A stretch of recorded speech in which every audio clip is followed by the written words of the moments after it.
ना एक बहुत ही अजीब और कह सकते हैं दिलचस्प विरोधाभास देखने को मिलता है। हम्म।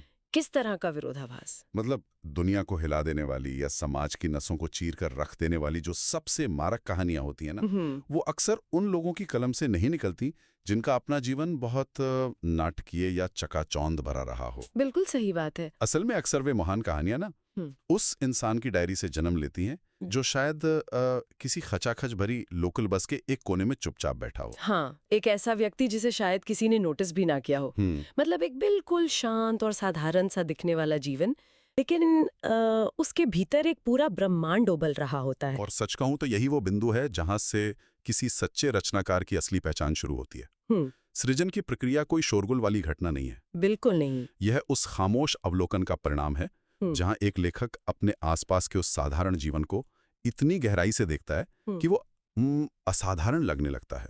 हाँ, और इसी खामोश लेकिन बेहद मारक अवलोकन को समझने के लिए हमारी आज की ये गहन पड़ताल बहुत अहम है। जी। आज हमारी चर्चा के केंद्र में हिंदी कथा साहित्य के एक ऐसे ही दिग्गज हैं, अमरकांत जी। हम साहित्यकार और पत्रकार अजामिल के एक बेहद पैने और विश्लेषणात्मक लेख पर बात कर रहे हैं। और ये लेख दरअसल एक नई पुस्तक की समीक्षा है, लगभग 400 पन्नों की एक विशाल पुस्तक। हाँ बिल्कुल।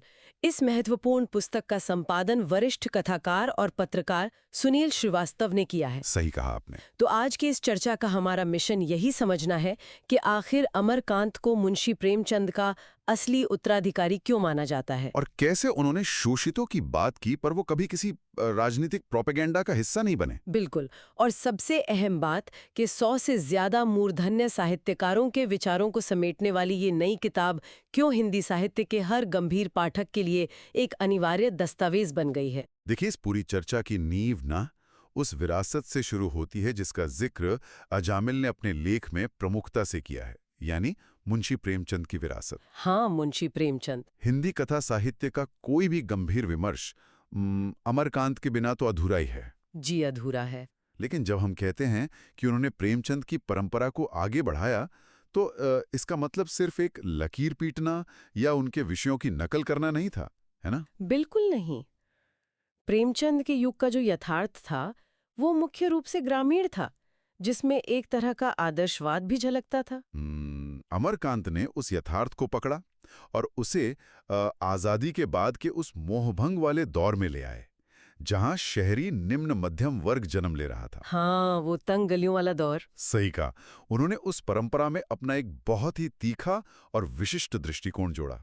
और अजामिल ने इसके लिए एक बहुत ही सटीक शब्दावली का इस्तेमाल किया है, धड़कता हुआ हिंदुस्तान। धड़कता हुआ हिंदुस्तान, क्या बात है। अब देखिए, ये कोई हवाई मुहावरा नहीं है। अमरकांत के संदर्भ में धड़कता हुआ हिंदुस्तान का मतलब है वो हिंदुस्तान जो तंग और सीलन भरे कमरों में रहता है, जहां एक क्लर्क अपनी तनख्वाह से महीने के आखिरी 10 दिन काटने की जद्दोजहद कर रहा है। बिल्कुल। जहां संयुक्त परिवार टूट रहे हैं और नई आर्थिक नीतियां इंसानी रिश्तों को भीतर ही भीतर खोखला कर रही हैं। और इसी हिंदुस्तान में मानवीय मूल्यों की वो गहरी संवेदना भी मौजूद है, जहां लोग इतने अभावों के बावजूद एक दूसरे से जुड़े रहने की कोशिश कर रहे हैं। हाँ, वो मानवीय पहलू नहीं छूटता। अमरकांत ने केवल गरीबी या लाचारी का चित्र नहीं खींचा, उन्होंने उन मूल्यों के अवमूल्यन की, यानी उनके पतन की पूरी करुण गाथा को अपनी कहानियों में दर्ज किया है। मतलब समाज के उस ढांचे में जहां रिश्ते दरक रहे थे, वहां अमरकांत ने उस दरार को बहुत माइक्रोस्कोपिक स्तर पर जाकर देखा। एकदम सही शब्द है, माइक्रोस्कोपिक। अगर मैं इसे एक रूपक के जरिए समझाऊं ना, तो अमरकांत की लेखन शैली उस एकदम पारदर्शी शीशे की तरह है। दिलचस्प है। कैसे? मतलब कई बार लेखक अपनी भाषा या अपने शिल्प का बहुत ही रंगीन या नक्काशीदार शीशा लगाते हैं। वो शीशा देखने में बहुत सुंदर लगता है। हाँ, लेकिन पढ़ने वाले का पूरा ध्यान उस शीशे की कारीगरी पर ही टिक कर रह जाता है। बिल्कुल वही तो। अमरकांत ने अपनी कहानियों में इतना साफ और इतना पारदर्शी शीशा लगाया कि पढ़ने वाले को कभी एहसास ही नहीं होता कि बीच में कोई माध्यम भी है। सही बात है। वो सीधे उस पार की असली जिंदगी और वो कच्चा यथार्थ देखने लगता है, जैसे कोई ऐसा डॉक्यूमेंट्री फिल्ममेकर हो जो वीएफएक्स इस्तेमाल ही ना करता हो। और ये पारदर्शी शीशा बनाने की जो प्रक्रिया है ना, वो तकनीकी रूप से बहुत कठिन होती है। हाँ, आसान तो नहीं है। जब कोई लेखक कल्पना के सहारे कृत्रिम कथाएं गढ़ता है तो कहीं ना कहीं वो अपनी उपस्थिति दर्ज करा रहा होता है। बिल्कुल, लेखक हावी हो जाता है। लेकिन अमरकांत ने जब यथार्थ को अपना आधार बनाया तो उन्होंने लेखक के रूप में खुद को कहानी से पूरी तरह गायब कर दिया। इसका परिणाम ये हुआ कि उनकी रचनाओं में अविश्वसनीय रूप से उच्च स्तर की विश्वसनीयता पैदा हुई। हाँ, क्रेडिबिलिटी आ गई। कहानी पढ़ते हुए ये लगता ही नहीं कि कोई घटना गढ़ी गई है। ऐसा लगता है जैसे किसी के घर के आंगन में घट रही कोई वास्तविक घटना हूबहू पन्नों पर उतार दी गई हो। और विश्वसनीयता का यही वो पैमाना है जो एक बहुत ही स्थानीय अनुभव को सार्वभौमिक सत्य में बदल देता है। बिल्कुल। अजामिल के लेख से ये बात बहुत स्पष्ट रूप से उभरती है कि यथार्थ को इतनी बारीकी से पकड़ने की इस कला ने अमरकांत की कहानियों को केवल भारत के किसी एक शहर तक सीमित नहीं रहने दिया। हाँ, वो ग्लोबल हो गई। इसी खासियत ने उन्हें अंतर्राष्ट्रीय स्तर के कथाकारों के समकक्ष लाकर खड़ा कर दिया। इस प्रक्रिया को समझना बहुत जरूरी है कि एक स्थानीय कहानी अंतर्राष्ट्रीय कैसे बनती है।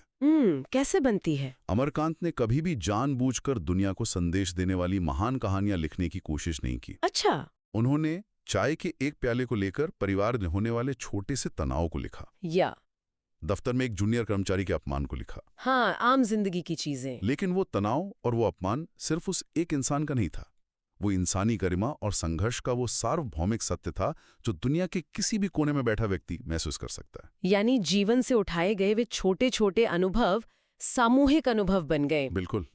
लेकिन यहाँ ना मेरे मन में एक बहुत बड़ा सवाल खड़ा होता है। पूछिए। साहित्य का इतिहास गवाह है कि जब भी कोई लेखक समाज के शोषित वर्ग के बारे में लिखता है या व्यवस्था के खिलाफ आवाज उठाता है तो बहुत जल्दी उसकी रचनाएं एक राजनीतिक पर्चा बन जाती हैं। हाँ, प्रोपेगेंडा का रूप ले लेती हैं। बिल्कुल। लेखक अनजाने में ही सही किसी न किसी विचारधारा का लाउडस्पीकर बन जाता है। बिल्कुल। तो अमरकांत ने अपनी कहानियों को इस प्रोपेगेंडा की खाई में गिरने से कैसे बचाया? ये बहुत अहम सवाल है। इस खतरे से बचने का उनका तरीका उनके मानवीय दर्शन में छिपा था। मानवीय दर्शन। जामिल ने अपने लेख में इस बात को रेखांकित किया है कि अमरकांत की लेखनी में एक वैज्ञानिक दृष्टि और तर्कसंगत विचारधारा थी। प्रोपेगेंडा हमेशा समाज को ब्लैक एंड व्हाइट में देखता है, एक पूरी तरह से बुरा खलनायक और एक पूरी तरह से शोषित नायक। हाँ, कोई बीच का रास्ता नहीं होता। लेकिन अमरकांत जानते थे कि इंसान ग्रे शेड्स में होता है, उसमें अच्छाइयां भी हैं और कमजोरियां भी। उनका प्रतिरोध किसी राजनीतिक पार्टी के एजेंडे से नहीं बल्कि विशुद्ध रूप से मानवीय संवेदना से उपजा था। हाँ। वे इंसानियत के पक्ष में खड़े थे। इंसानियत के पक्ष में। हाँ। और अमरकांत जी का एक बहुत प्रसिद्ध उदाहरण है जो उनके पूरे रचनाक्रम का सार है। उन्होंने कहा था, कहानी वही टिकती है जो जीवन के सच से पैदा होती है। क्या बात है! ये पंक्ति अपने आप में एक पूरा साहित्य शास्त्र है। कहानी वही टिकती है जो जीवन के सच से पैदा होती है। बिल्कुल। यानी अगर कोई कहानी किसी तात्कालिक राजनीतिक एजेंडे या किसी खास विचारधारा को थोपने के लिए लिखी गई है तो वो शायद कुछ समय के लिए बौद्धिक हलकों में शोर मचा ले। हाँ, कुछ दिन की वाहवाही मिल जाए। लेकिन जैसे ही वो राजनीतिक माहौल बदलेगा ना, वो कहानी अपनी मौत मर जाएगी। एकदम सही।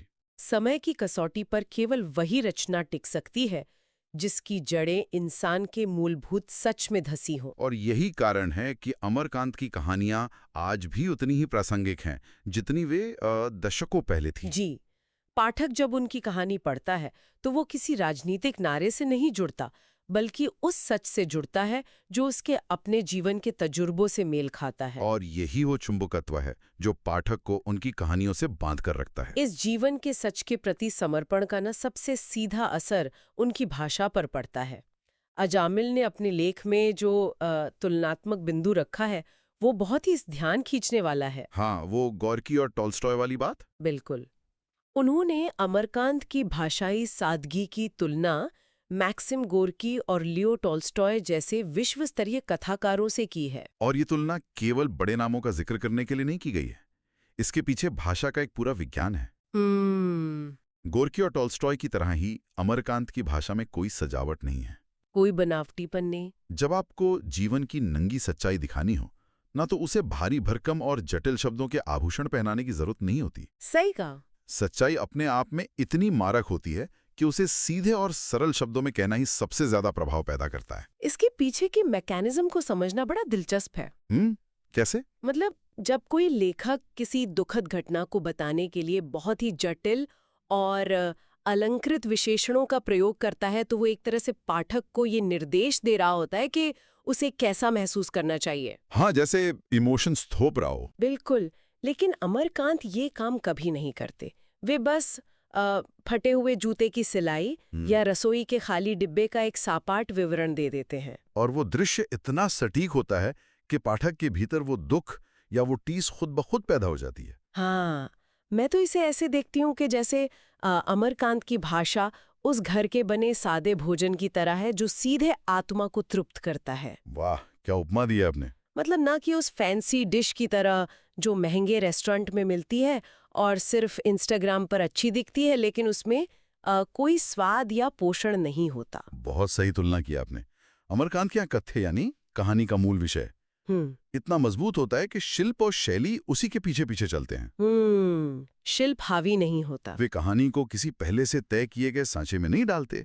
वे पहले जीवन के उस क्षण को, उस भाव को पकड़ते हैं और फिर कहानी स्वयं अपना आकार ले लेती है। और शायद यही वो जगह है जहां हम अक्सर धोखा खा जाते हैं। धोखा कैसा? अमरकांत की भाषा और उनका शिल्प इतना सहज और सरल लगता है कि पहली नजर में कोई भी उनकी दार्शनिक गहराई को कम आंक सकता है। हाँ, ये खतरा तो रहता है। किसी भी एक कहानी या लेख को पढ़कर अमरकांत के उस विशाल रचना संसार को नहीं समझा जा सकता। बिल्कुल नहीं। और इसी कमी को पूरा करने के लिए वो नई किताब सामने आती है जो आज की हमारी इस चर्चा का दूसरा सबसे अहम हिस्सा है। जी, वरिष्ठ कथाकार और पत्रकार सुनील श्रीवास्तव के संपादन में साहित्य विमर्श प्रकाशन द्वारा अमरकांत पर लगभग 400 पृष्ठों की जो ये विशाल पुस्तक प्रकाशित हुई है। जी।